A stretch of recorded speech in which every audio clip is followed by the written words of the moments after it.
di cousas como esta. Este é o noso mar. O único anaco de mar que nos queda. O mar branco, transparente, da soidade infinda dos afogados. Collo a adorna de amor do corpo e navego nas túas vaguas. O único anaco de mar onde perdernos.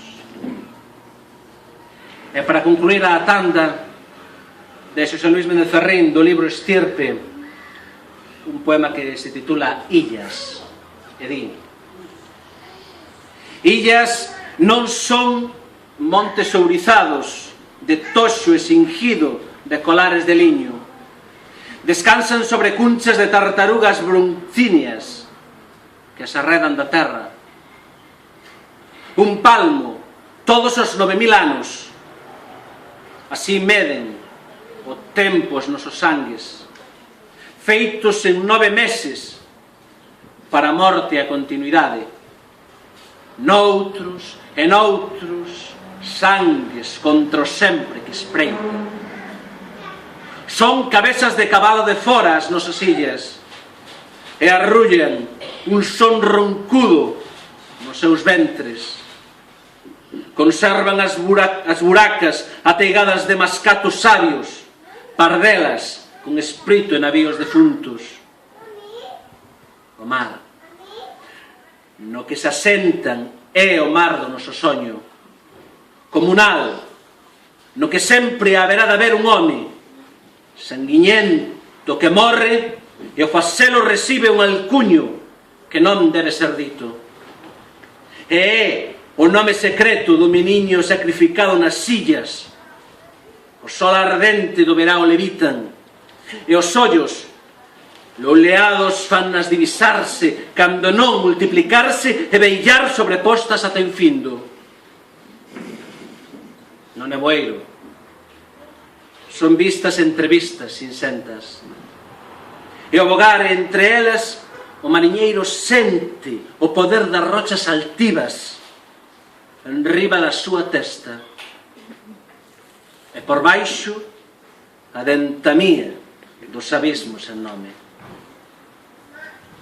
O nos achegarnos, nos olpor a mornura da cidade de nós outros, un bruar disconforme.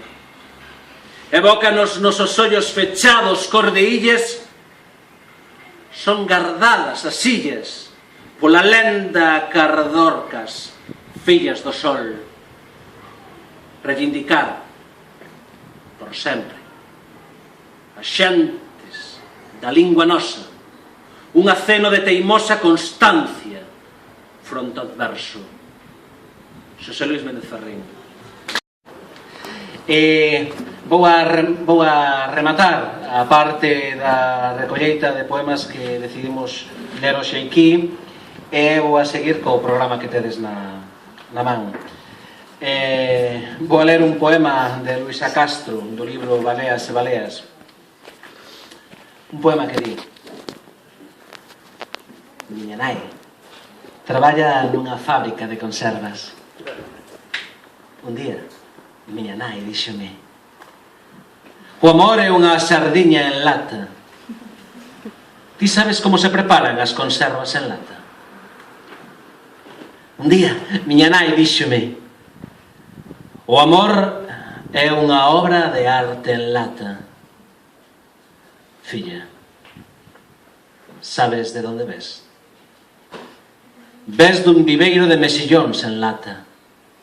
Detrás da fábrica onde podrecen as cunchas e as caixas de peixe. Un fedor imposible, un azul que non vale. De ali ves. Ai, dixen eu, entón son a filla do mar. Non. Eres a filla de un día de descanso. Ai, dixen eu, son a filla da hora do bocadillo. Sí, detrás, entre as cousas que non valen.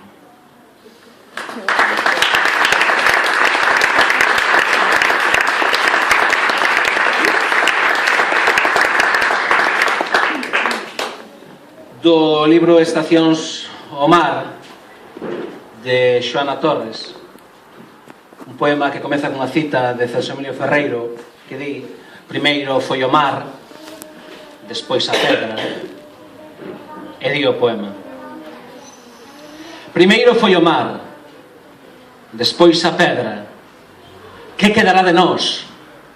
Unha espuma levísima, fado de malia para unha travesía.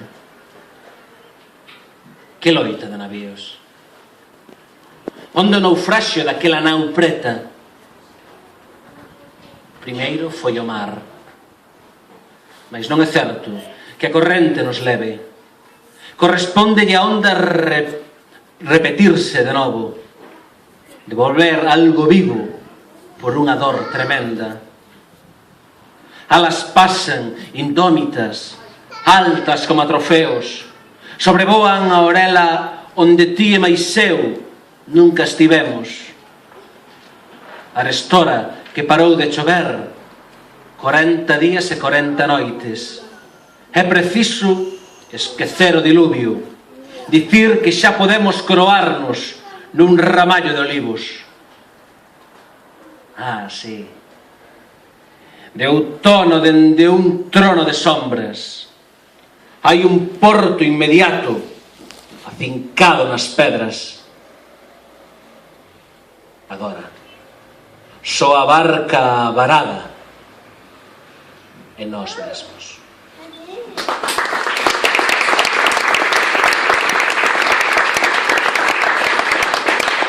E para rematar, vou ler un poema meu.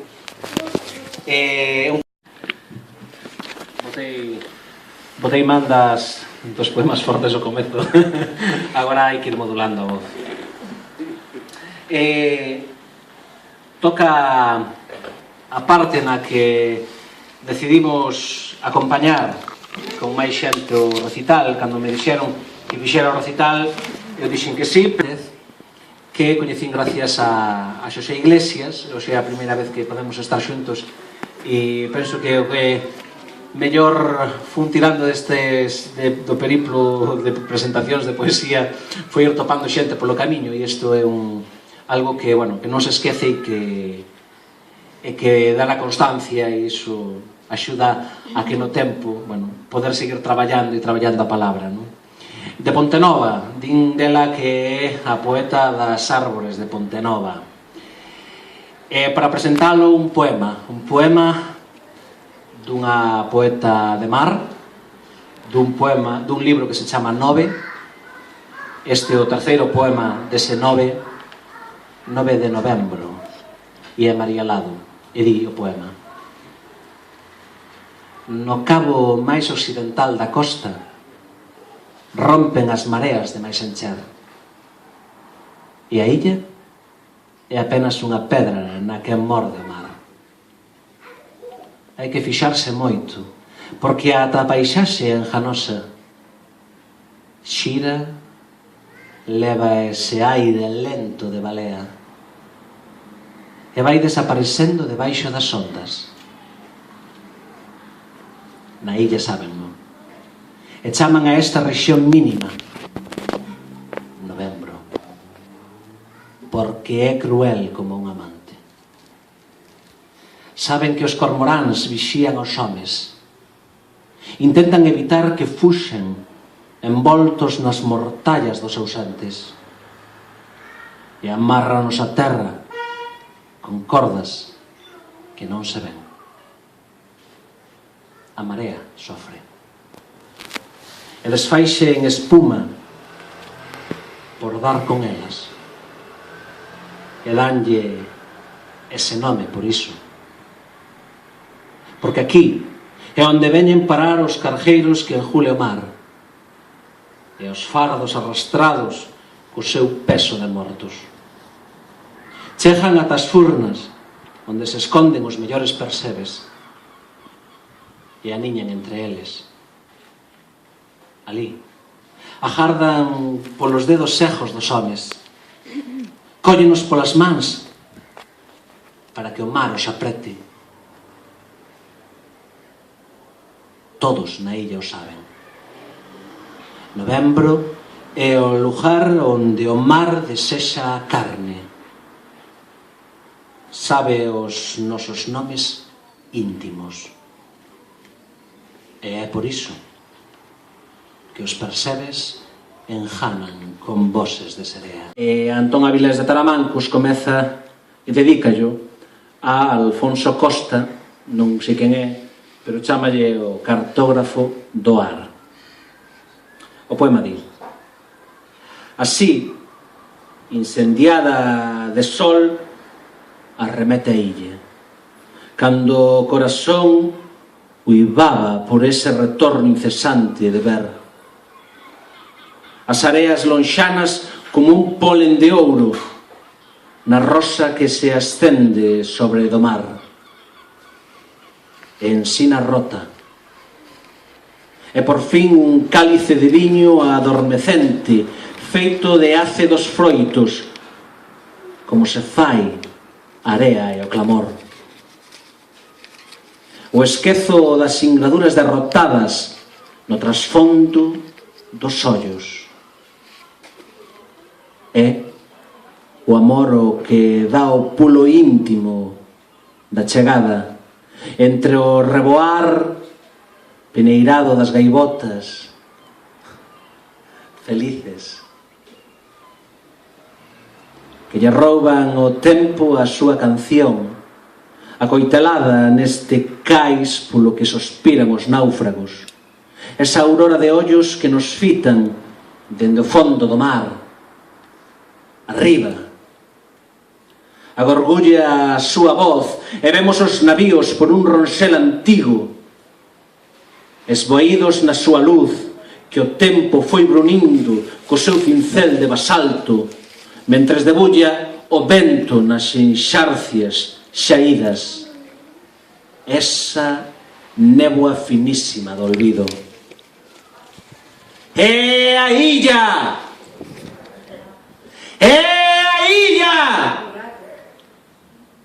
Esta chegada indica que algo noso que non tivemos nunca, algo que só no anceio posuíamos íntegro e que agora predomina como unha daga que escintila no límite. Arribamos a un porto tan sutil que o soño non se atreve, e logo a nau de novo solitaria. A busca continúa. Hai un canto a babor especial, nun moi especial exemplar, no que, bueno, sae un poemario que a súa vez gañou o Premio da Universidade de Vigo do ano 2010 e que fala sobre a traxedia do Beomar. E ainda que lle dicen a Benxa que non, despois o certo é que falando de mar e aquí non podo non deixar de lelo. Eu con este poema remato.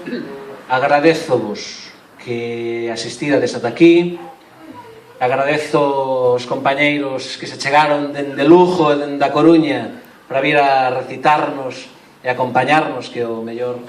E tamén grazas, ainda que xa lle quedaba aquí preto, que viven preto de nós, tamén moitísimas grazas por traernos a súa música, a súa voz, a súa arte, bueno, que eles mesmos rematarán o acto despois da miña intervención. Seguro que quedades moito máis convencidos. O poemario é Maré de Xiz, do libro, perdón, do poemario Marís de Xiz, o poema Destempos en querelo. O mar era un rebumbio que petaba, falaba a lingua da osturada. Esperamos no porto, como moitas outras veces, a usadía convertida en caixas de peixe.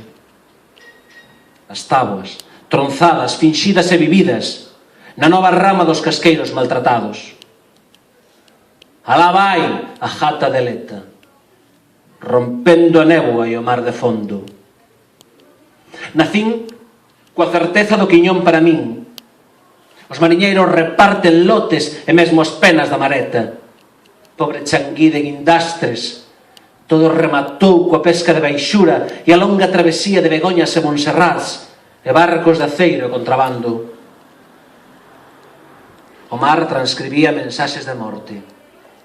Coa recendo pólvora silenciada, entre abrazos molladas de figuras mariñas e mans do mar de fondo que petaban na madeira entre penumbras. Abría o día, na porta da illa entre Faro e San Martiño. O briso topou coa luz anacos de madeira, que berraban en silencio unha patela soltra entre roupas de auga, un naufraxio, dous veciños. A nosa historia fala de numerosas táboas fondeadas a destempo, sen querelo. Nacín, coa certeza da arte para min, un gran pano de rede triangular nos ollos. As mans teñen fibra natural de casca, que algún día chegarán os tendais dispostos nunha foto hoxe de branco e negro na intersección de tendais entre xuncos. Señor Xesús falaba de como os mariñeiros xuntábanse cada día laboral sobre as 5 a buscar o escuro. Sabías que a sardiña parece que arde co pandullo, e se ben ardía, ben lles iría no Berbés, na enxauga poxa de atrevidos caixóns da ribeira, e alá ían pesca a costa, maquinista, e 2 ou 3 rapaces da bordo. Hai cruces nos camiños, que falan de táboas tiscadas polo mar, a destempo sen querelo. Nin que entrando pola porta das Síes, rompía tanto mar na brancura cegadora da néboa, que alá foron contra recifes en San Martiño. Non había voz humana ni xeito posible de dar alarma, pois as voces mergullábanse dormidas e cansas. O barco non podía facer máis voz que a poderosa ferramenta do mar contra as pedras inmóveis da rompente.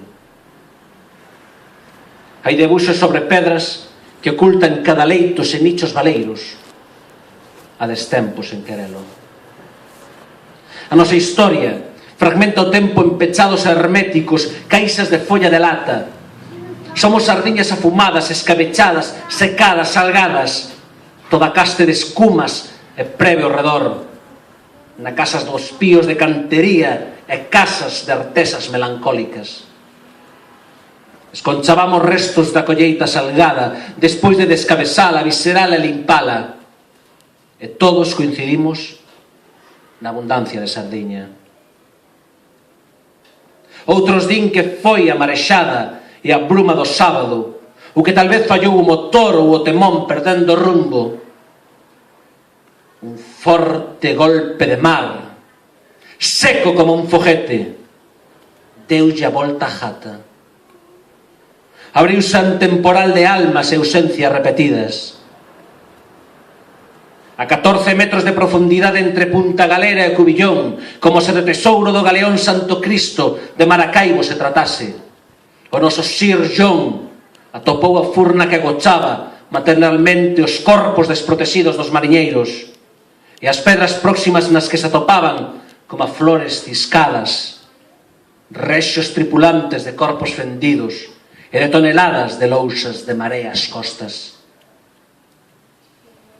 Hai pedras modernas, con listaxes duras de ler e barcos gravados sobre deles, para dicir: aquí están os homes e os nenos que marcharon a destempo, sen querelo. Moitas grazas.